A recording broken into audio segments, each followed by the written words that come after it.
భూకంపం మేము సృష్టించను, భూమార్గం పట్టిస్తాను. సభాధ్యక్షులు రెహమాన్ భాయ్ మంచి సమావేశం పెట్టాడు. దీనికి నేను కోరుకున్నట్టుగా జస్టిస్ సుదర్శన్ రెడ్డి గారు వచ్చారు. వారి మీద పెద్ద బాధ్యత పెట్టబోతున్నాను. మిత్రులారా, చాడ వెంకటరెడ్డి గారు, కోదండరామ్ గారు, మిత్రులందరూ వచ్చారు, సోమయ్య గారు.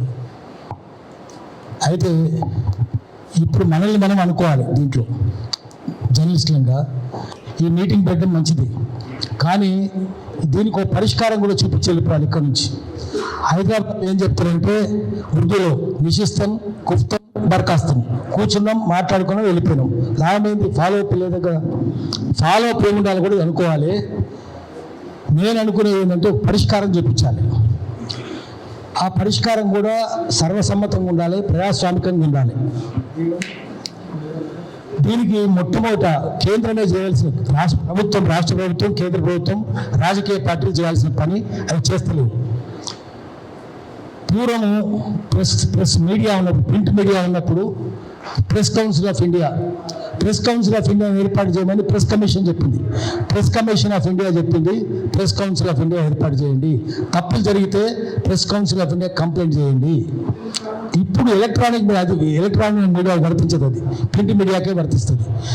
మీడియా కమిషన్ పెట్టమని అనేక సార్లు ఎలక్ట్రానిక్ మీడియా చెన్నైలో ఉంది, టీవీలో చెన్నైలో ఉంది, రేడియోకో, టీవీకో, పాడ్కాస్ట్ కూడా వర్తించదు. అందుకని మీడియా కమిషన్ పెట్టాలి, మీడియా కౌన్సిల్ ఆఫ్ ఇండియా కూడా ఉండాలి. ఈ రెండు లేవు, ఉంటే అవి టేకప్ చేస్తాయి ఏం చేయాలనేది. ఇప్పటిదాకా మనం కోరాల్సింది కూడా ఏంటంటే మీడియా కమిషన్ పెట్టండి. కావాలనే ప్రభుత్వాలు మీడియా కమిషన్లు పెడతలేవు.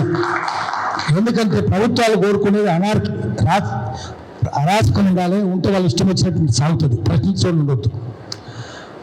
అందుకని పెడతలేదు. మనం కోరుతాం దానికి. అది చేయలేదనుకో మనం ఏం చేయాలి? మీడియా వాళ్ళందరం కలిసి, సోషల్ మీడియా వాళ్ళందరం కలిసి ఒక ఇంటర్నల్ అంబుడ్స్మన్, మనం ఒక నియమాలు రాసుకోవాలి, నిబంధనలు రాసుకోవాలి. ఆ నిబంధనలు కట్టుబడి ఉండాలి. మనం ఇది ఇట్లా ఉండాలి, రాజ్యాంగానికి లోబడి ఉండాలి, ఎవరి హక్కులు భంగం కలిగించొద్దు, ఎవరి పరువు తీయొద్దు రాసుకోవాలి. డిఫమేటరీగా ఉండొద్దు. లా ఆఫ్ లైబల్ ఉంది, చట్టం, లైబలెస్ రైటింగ్, స్కర్లెస్ రైటింగ్ అవి ఉండొద్దు. స్లాండర్ అంటే నోటి మా టీవీలో, రేడియోలో చెప్పేది స్లాండర్, అది రాతపూర్వకంగా వచ్చేది లైబల్. లైబలెస్గా ఉండొద్దు, స్కర్లెస్గా ఉండొద్దు, డిఫమేటరీగా ఉండొద్దు, డెరగేటరీగా ఉండొద్దు. అవి రాసుకోవాలి. మనం రాసుకొని మనమే, ప్రభుత్వాలు చేయట్లేదు కాబట్టి మనమే ఒక ఇంటర్నల్ అంబుడ్స్మన్ ఏదైనా తప్పు చేస్తే విచారణ చేసి చేయాలి. నా ఉద్దేశంలో జస్టిస్ సుదర్శన్ రెడ్డి గారు లాంటి వాళ్ళని పెట్టుకుంటే, వారు కనుక అంగీకరిస్తే మనమే పెట్టుకుంటాం తెలంగాణలో ఒక అంబుడ్స్మన్, అంటే లోకాయుక్త లాంటి వాళ్ళు, మీడియా లోకాయుక్త పెట్టుకొని ఇది తప్పు, ఇది చట్టవిరుద్ధంగా ఉంది, ఇది పలానా వారి పరువు తీసే విధంగా ఉంది అని చెప్పి చేయాలి. అప్పుడు సుదర్శన్ రెడ్డి గారు ఉంటే మంచిది నా ఉద్దేశం. ఎందుకంటే ఆయన సుప్రీంకోర్టు జడ్జిలో ఉన్నారు, పెద్ద స్థాయిలో ఉన్నారు. ఆయన ఎప్పుడు సమాజం గురించి ఆలోచిస్తారు, 24 గంటలు సమాజం గురించి ఆలోచిస్తారు. రెగ్యులర్ కలిసినప్పుడల్లా సమాజాన్ని ఎట్లు బాగు చేయాలని ఆలోచిస్తారు. కాబట్టి మనమందరం కలిసి తర్వాత ఒక వినతి పత్రం రాసుకెళ్ళి ఇంటికి వెళ్దాము. ఇక్కడ కూడా అదే చేద్దాము, అదొకటి చేయాలి.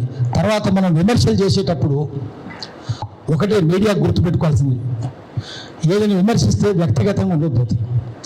దాన్ని అనానిమైజేషన్ అంటారు. జనరలైజేషన్, అనానిమైజేషన్.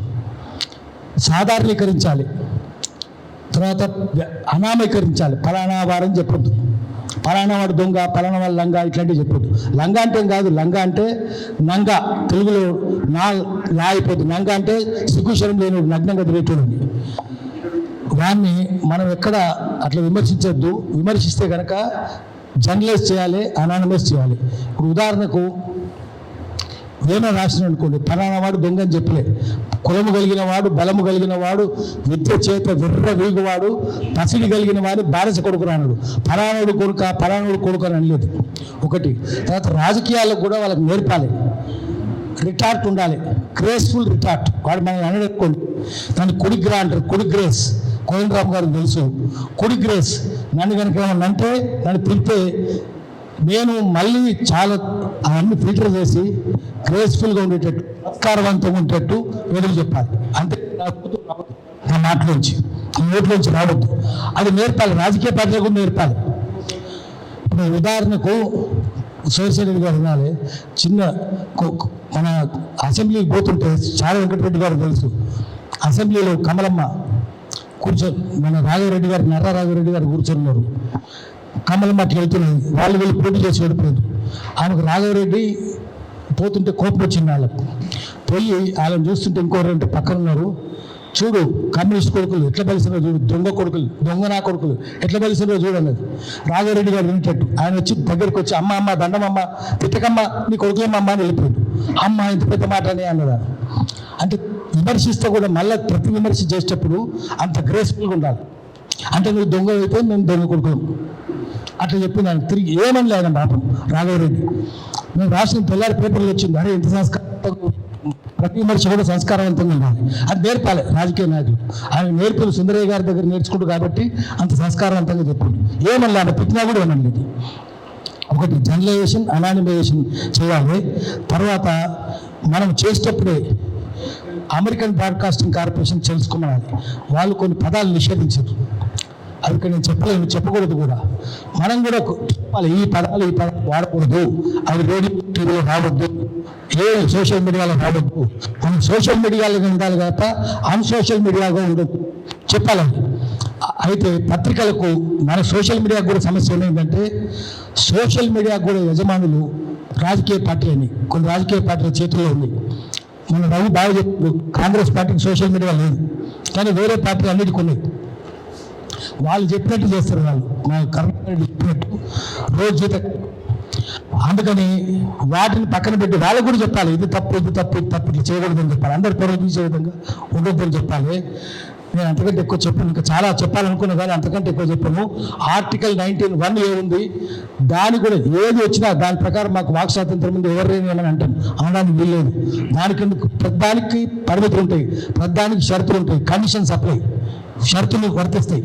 అందుకని అట్లా చేస్తే వీళ్ళు మీ ఇష్టం వచ్చినట్టు చేస్తారంటే అది చట్టం ఒప్పుకోదు. మనము సిద్ధాంతాలు విమర్శించాలి, విశ్లేషించాలి. సోషల్ మీడియాకు కేంద్ర బిందువుగా విమర్శనే ఉండాలి. Critical thought is centre to journalism. 5W1H అది అడగాలి మనం. కేంద్ర ఏంటంటే 5W1H ఎవరు, ఎందుకు, ఎప్పుడు, ఏమి, ఎందువల్ల, how. 5W who, where, when, why and how. ఇవి చేయాలి. కానీ తిట్టడానికి మనమే జడ్జిమెంట్ ఇస్తే ఇట్లా జడ్జిమెంట్ ఉండడానికి వీల్లేదు. ఎడిటోరియలైజేషన్ అంటే జడ్జిమెంట్ ఇవ్వడానికి వీల్లేదు. ఉద్యోగ ఉల్లంఘ ఇవన్నీ చెప్పడానికి వీల్లేదు. చెప్తే జర్నలైజ్ చేయాలి, కానీ ఫలానా వాడని చెప్పడానికి వీల్లేదు. అందరు రాజకీయ నాయకులు దొంగలు అంటే అనుకో, అందరు land mafia, sand mafia, mine mafia, wine mafia అని జర్నలైజ్ చేయి, కానీ ఫలానా వాడని చెప్పడానికి వీల్లేదు. ఉండొచ్చు ఫలానా వాడు, ఒకరికంటే తప్పైపోతుంది. అందుకని దీనికి పరిమితులు ఉంటాయి, అవన్నీ గుర్తుపెట్టుకోవాలి. ఇప్పుడైతే సోషల్ మీడియా మంచిదే, 25% తప్పుడు పనులు చేసేవాళ్ళు, 75% మంచోళ్ళు ఉన్నారు. కానీ ఎట్లా కాపాడుకోవాలి ఆలోచించాలి. ఒక్క పాలకుర్తికి పోతే పాలకుర్తిలో 15 ఛానల్ ఉన్నాయి సోషల్ మీడియా. ఊరుకోటి గుడి మీద పాలకుర్తి దేవస్థానానికి ఒకటి ఉంది, పక్కనే బొమ్మర గుడికి ఒకటి ఉంది, గూడూరుకు ఒకటి ఉంది, కులాలకు వృత్తులకు సంబంధించిన ఆ ఊరు 15 ఉన్నాయి. మరి ఇంతమంది ఎట్లా కంట్రోల్ చేస్తాము? వాళ్ళ గొప్పలు చెప్పుకోనియండి, అభిమానం ఉండనియండి, కానీ దురభిమానం ఉండొద్దు. దురభిమానం తప్పవుతుంది. అందుకని ఇవన్నీ కంట్రోల్ చేయడానికి ఒక ఆంబుడ్స్మన్ ఉండాలి. మనం అందరం కలిసి మీడియా కమిషన్ చేయాలి. మీడియా కమిషన్ రాకపోతే ఓ ఇంటర్నల్ ఆంబుడ్స్మన్ పెట్టుకున్నాము. తద్వారా మనల్ని మనం సంస్కరించుకుందాం. మనల్ని మనం నేర్చుకోబోయే మనం నేర్చుకోకపోతే somebody will teachers with stick in hand. నేర్పేటప్పుడు చేతిలో కర్ర పట్టుకొని బెట్టం పట్టుకొని నేర్పుతాడు. అందుకని ఆ పరిస్థితి రానియొద్దు. మనం నేర్చుకుందాం. అయితే మనం చెప్పింది, అమ్మాయి చెప్పింది తప్పు, వాళ్ళు చేయించింది తప్పు. కానీ వాళ్ళను తెల్లారుజామున చీకట్లో అరెస్ట్ చేసి తీసుకొని పోవడం, అట్లా పెట్టడం, కేసు పెట్టండి. అట్లా అరెస్ట్ చేయడం ఏంది, ఇంటి నుంచి తీసుకొని పోవడం ఏంది? దానివల్ల ప్రభుత్వం పరువు కూడా పోయింది. ప్రభుత్వం చట్టబద్ధంగానే చేసిండొచ్చు, కానీ పరువు పోయింది. పరువు పోయే పని చేయొద్దు. మరి ఆ పోలీసులకి ప్రభుత్వం మీద కోపం ఉందేమో, ప్రభుత్వం పరువు స్టేట్లుగా చేసిండ్రు. మనము ఈ కమిషన్ పట్టుబడదాం, media commission, media council of India. తర్వాత తెలంగాణ కూడా ఒకటి పెట్టుకుందాము, ఆంబుడ్స్మన్ కూడా పెట్టుకుందాం. నమస్కారం.